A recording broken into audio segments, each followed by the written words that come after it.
Setelah ditinggal mati suaminya 5 tahun lalu, Luna merasa hidupnya tak lagi punya warna. Hari-harinya hanya diisi kesunyian, rutinitas tanpa makna, dan malam-malam panjang yang dingin tanpa pelukan.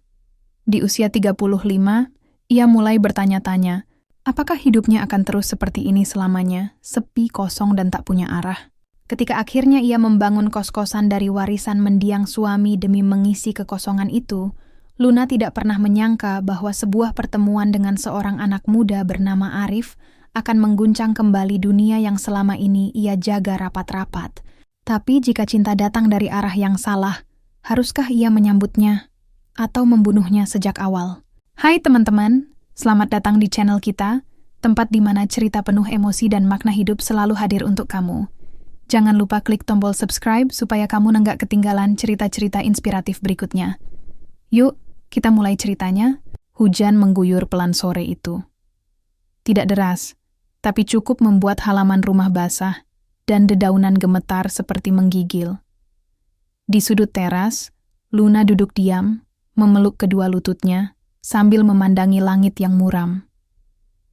Udara lembab menusuk kulit, namun tak lebih menusuk daripada kesunyian yang telah berbulan-bulan tinggal di hatinya. 2 tahun. Sudah 2 tahun sejak Arya, suaminya, pergi untuk selamanya. Kanker paru-paru merenggut nyawa lelaki itu dalam waktu yang terasa begitu singkat, padahal mereka baru saja membicarakan rencana liburan ke Jogja. Padahal, Luna masih ingat betul janji Arya untuk memperbaiki genteng yang bocor di belakang rumah. Tapi semua itu tinggal janji. Dan rumah besar yang dulu dipenuhi tawa kini berubah menjadi museum kenangan.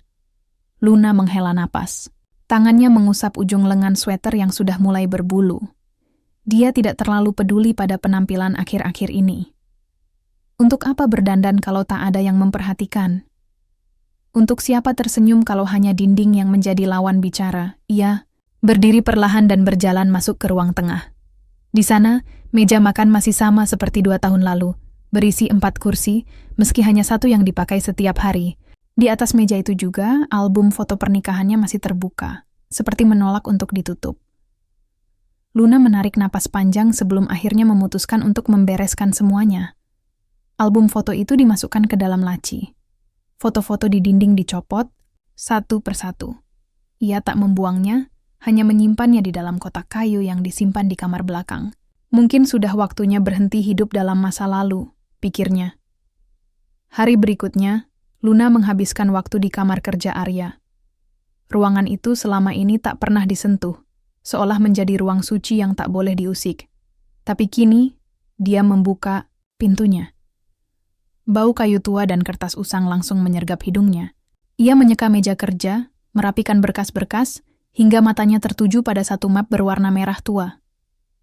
Dengan tangan gemetar, ia membukanya. Isinya adalah dokumen tanah, sertifikat rumah, dan catatan keuangan Arya. Di antara kertas-kertas itu, terselip secarik kertas dengan tulisan tangan Arya. Kalau aku sudah tidak ada, jangan hidup sendiri terus, nah. Rumah ini terlalu besar untuk kamu sendirian. Lakukan sesuatu. Buka usaha. Bangun kos-kosan. Supaya kamu nggak merasa sendirian. Aku nggak mau kamu kesepian. Luna terdiam cukup lama. Matanya panas. Napasnya tercekat. Rasanya seperti mendengar suara Arya secara langsung. Ia memejamkan mata dan membiarkan air mata jatuh begitu saja. Namun, di balik tangis itu, ada bara kecil yang mulai menyala. Sebuah semangat yang sudah lama padam perlahan kembali muncul ke permukaan. Hari-hari setelahnya, Luna mulai bergerak. Ia menemui arsitek, mengurus izin bangunan, dan perlahan-lahan menyusun rencana. Harta peninggalan Arya cukup untuk membangun 2 lantai di sisi samping rumah, dan dijadikan 6 kamar kos. Ia ingin rumah ini tidak sekadar menjadi tempat tinggal, tapi juga tempat yang hidup, yang dipenuhi suara langkah, tawa, dan cerita baru. Pembangunan berjalan selama hampir 8 bulan. Ada lelah yang menggigit, ada stres yang menggoda untuk menyerah, tapi Luna bertahan. Tiap malam, ia duduk di teras dan membayangkan bagaimana suara-suara dari para penghuni kos akan menggantikan sunyi yang selama ini menjadi teman setianya. Ketika akhirnya bangunan kos selesai, Luna merasa seperti menangis dan tertawa dalam satu waktu. Dinding baru, kamar yang rapi, koridor dengan lampu sensor, dan sebuah meja panjang di ruang komunal menjadi simbol awal baru dalam hidupnya. Namun, harapan yang sudah mengembang perlahan mulai kempis. Sudah hampir 2 bulan sejak kos itu selesai, tapi tak ada satupun penyewa yang datang. Brosur sudah disebar, pengumuman dipasang, bahkan iklan daring pun tak luput. Tetap saja, tak ada yang tertarik. Kenapa nggak ada yang mau, ya?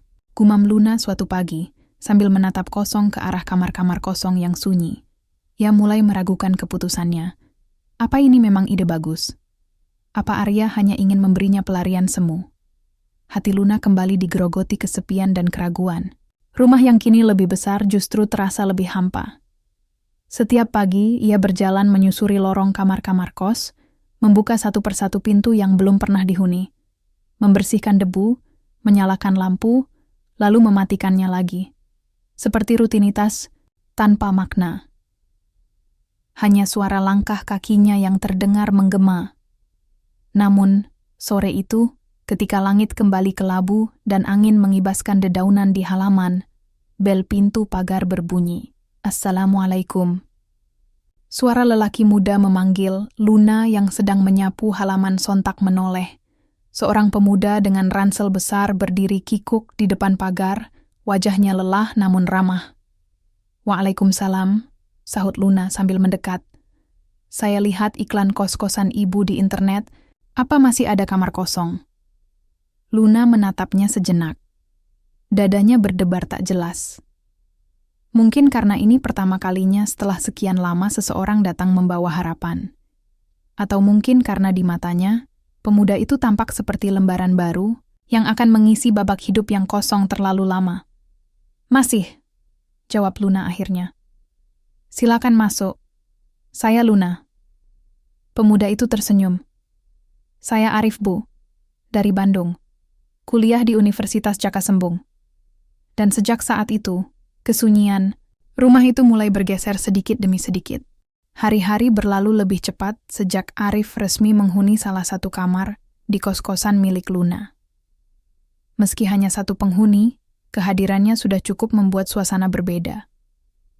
Tak lagi senyap sepenuhnya. Ada suara langkah, suara pintu terbuka, dan kadang-kadang tawa kecil dari kamar ujung sebelah kiri lantai 1. Arif adalah mahasiswa tingkat akhir jurusan teknik sipil. Ia pendiam tapi sopan. Tidak banyak bicara, tapi cukup ramah untuk membuat Luna merasa nyaman saat mengobrol. Setiap pagi, ia keluar membawa ransel besar, dan setiap malam kembali dengan langkah lunglai.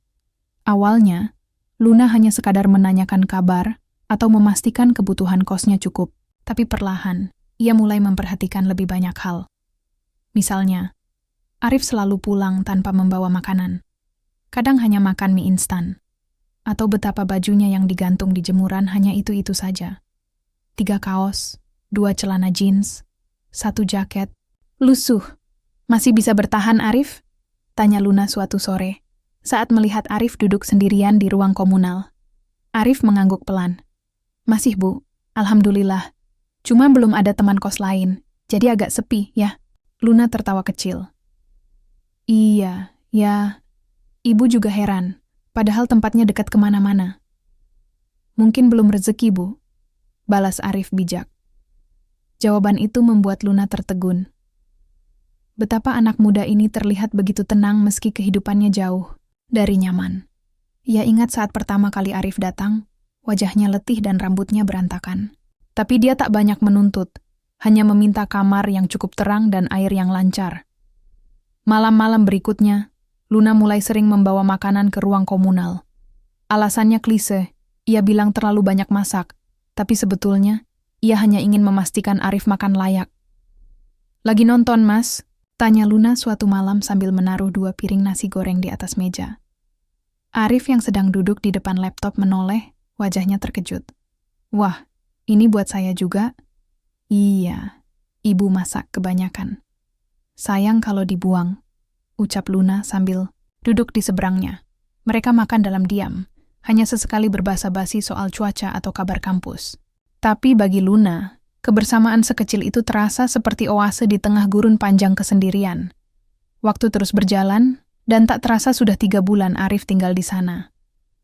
Kos-kosan tetap kosong, hanya suara Arif yang kadang terdengar dari kejauhan. Ia tak pernah mengeluh, tapi Luna tahu ia kesepian, sama seperti dirinya. Suatu malam, saat hujan turun deras dan angin menderu kencang, listrik tiba-tiba padam. Luna yang sedang membaca di kamarnya langsung terkejut. Ia meraba-raba mencari senter, lalu keluar kamar. "Arif?" panggilnya pelan, berjalan menuju lorong. Tidak ada jawaban. Semua kamar gelap.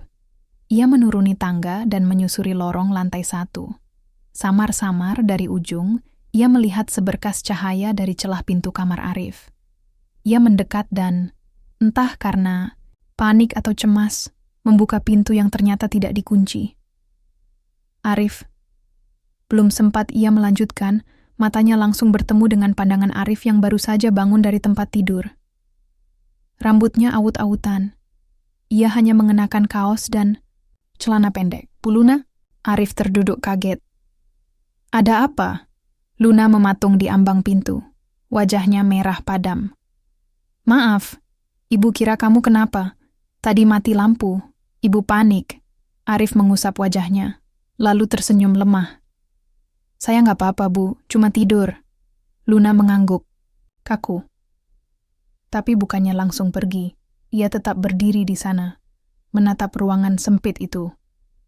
Tak ada hiasan, tak ada kenyamanan. Hanya kasur tipis dan tumpukan buku. "Boleh duduk?" tanya Luna lirih. Arif mengangguk. "Silakan, Bu." Mereka duduk di ujung kasur. Jaraknya cukup dekat untuk mendengar napas masing-masing. Di luar, hujan menggila, menciptakan suasana yang mencekam sekaligus tenang dalam waktu bersamaan. "Maaf, ibu masuk kamar kamu tanpa izin," ucap Luna akhirnya, suara bergetar. "Enggak apa-apa, saya senang malah ibu peduli," jawab Arif. "Udah lama enggak ada yang peduli kayak gini." Luna menoleh pelan. "Kamu enggak ada keluarga di Jakarta?" "Enggak ada. Papa udah meninggal, mama di kampung. Kadang saya rindu rumah, tapi ya begini hidup saya sekarang." Kalimat itu menghantam dada Luna seperti palu godam. Ia tahu rasa rindu itu. Ia tahu rasa kehilangan.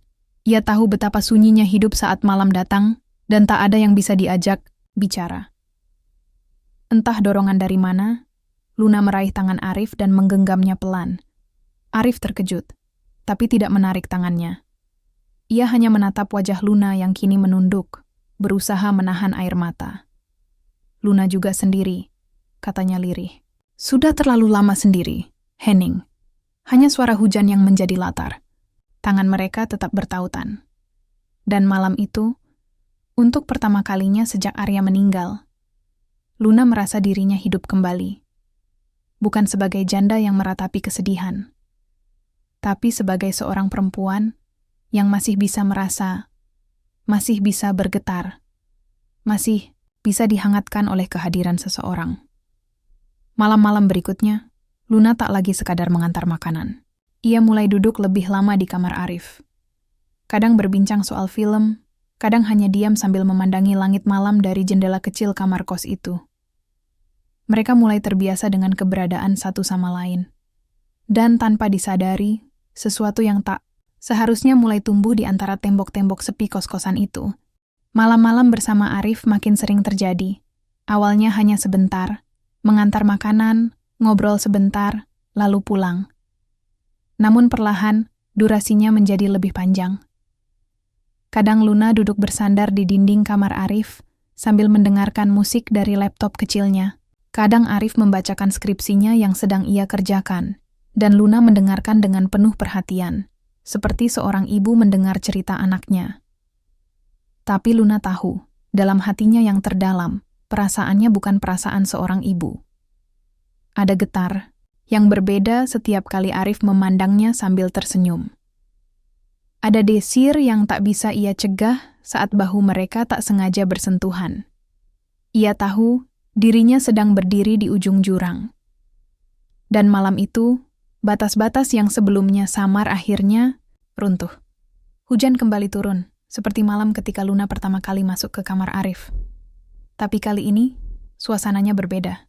Luna datang bukan karena panik atau khawatir, tapi karena memang ingin datang. Masih hujan ya? Gumam Luna sambil berdiri di ambang pintu kamar Arif.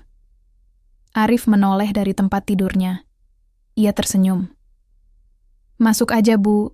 Udah biasa juga kan sekarang? Luna ragu sesaat, tapi kemudian melangkah masuk dan duduk di tepi kasur seperti biasa. Suara hujan menjadi musik latar yang mengisi keheningan. Capek? Tanya Luna, menatap wajah Arif yang tampak letih. Lumayan. Tadi habis presentasi. Dosen pembimbing saya agak bawel, jawab Arif sambil mengusap wajahnya. Luna tertawa pelan. Kamu kuat juga, ya?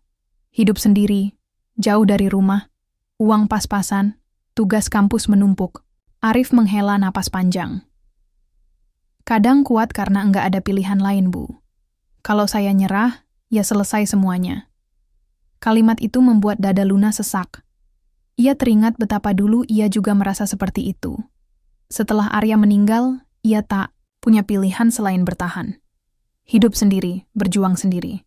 Tapi bedanya, ia punya warisan yang cukup. Sementara Arif hanya punya tekad. Aku iri sama kamu, bisik Luna tiba-tiba.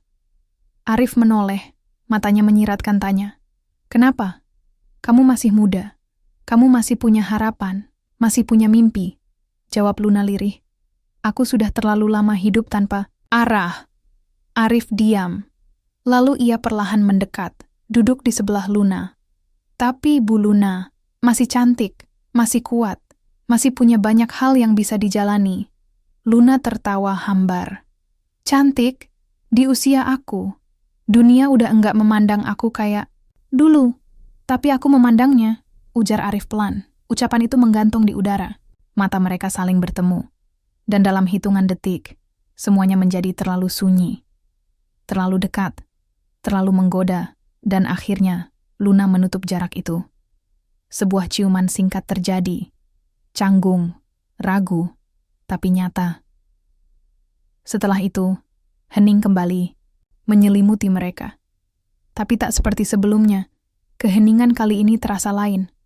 Penuh tekanan, penuh kesalahan. Luna bangkit berdiri, wajahnya merah padam. Aku harus pulang. Bu, maaf Arif, ini salah. Aku enggak seharusnya. Tapi sebelum ia sempat menyelesaikan kalimatnya, Arif memegang tangannya. Jangan pergi. Aku enggak anggap ini salah. Aku juga merasa nyaman sama ibu. Luna menunduk. Tangannya bergetar. Otaknya menolak. Tapi hatinya sudah terlalu lelah menahan. Dan malam itu, mereka menghabiskan waktu bersama. Melewati batas yang selama ini hanya dipandangi dari kejauhan. Dalam diam dan pelukan, mereka mencari hangat yang tak mereka dapatkan dari dunia luar. Namun pagi datang seperti tamparan. Luna terbangun dalam pelukan Arif dan seketika tubuhnya menegang. Ia bangkit dari tempat tidur, mengambil bajunya dengan panik dan menghindari tatapan Arif yang masih setengah sadar.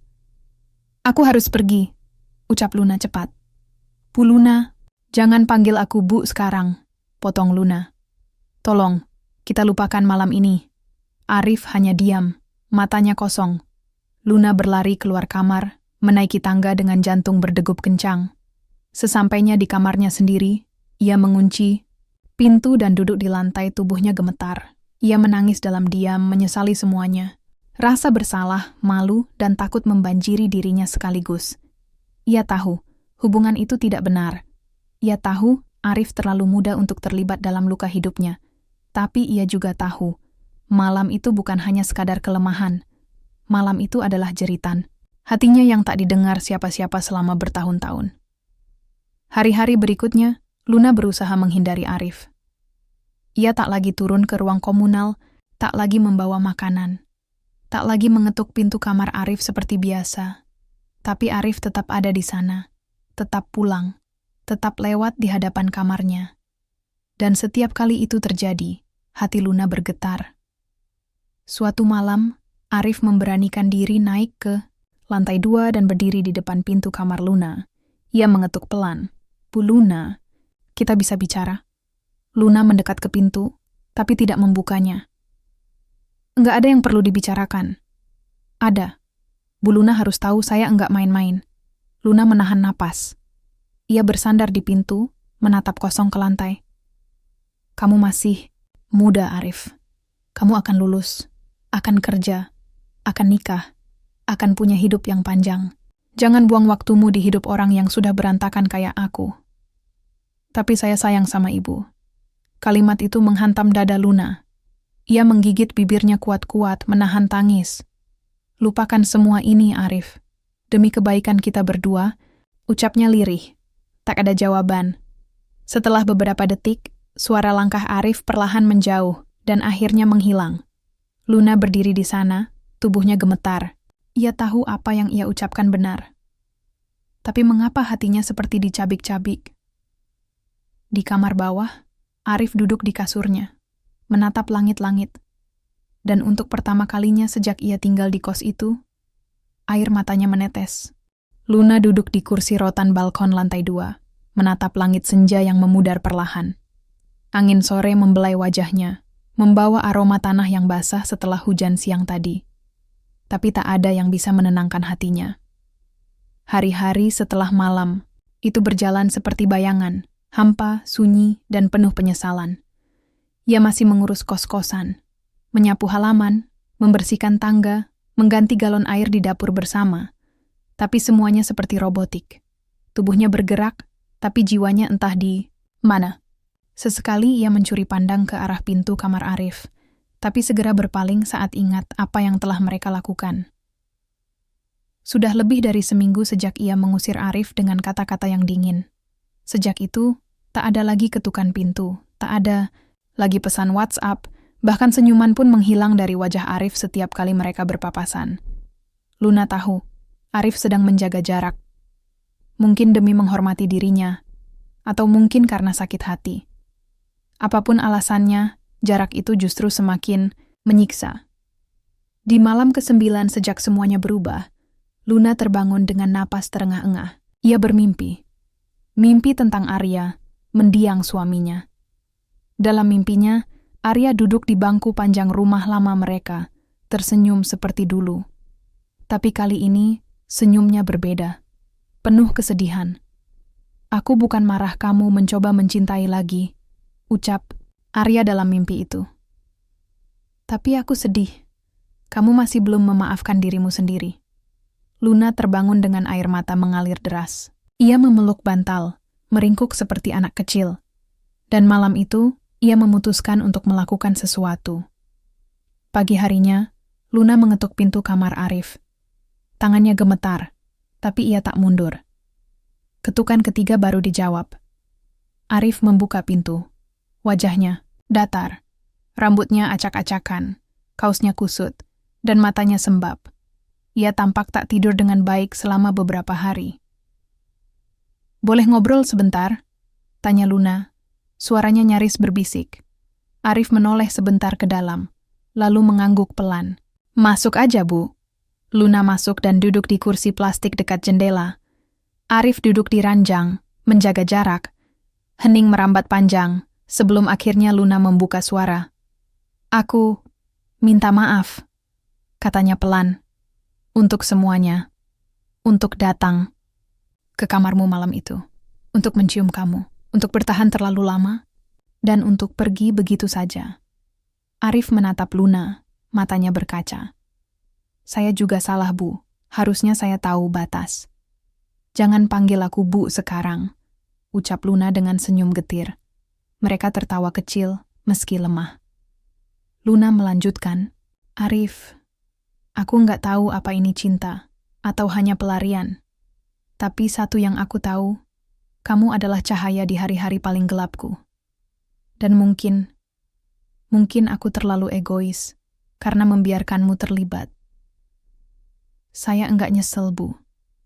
"Luna," balas Arif, kini mulai berani menatap matanya. "Saya enggak pernah nyesel ketemu ibu. Saya bahagia, walau cuma sebentar." Air mata Luna menetes. Ia menggenggam tangan Arif. "Tapi kita nggak bisa terus kayak gini," katanya pelan. Aku harus belajar hidup berdamai dengan masa lalu. Dan kamu harus hidup sesuai usiamu, bermimpi, tumbuh, punya masa depan yang terang. Arif mengangguk, meski raut wajahnya menyimpan luka. Jadi, kita sampai di sini? Luna tersenyum sambil mengangguk. Kita sampai di sini. Mereka saling memeluk. Pelukan terakhir.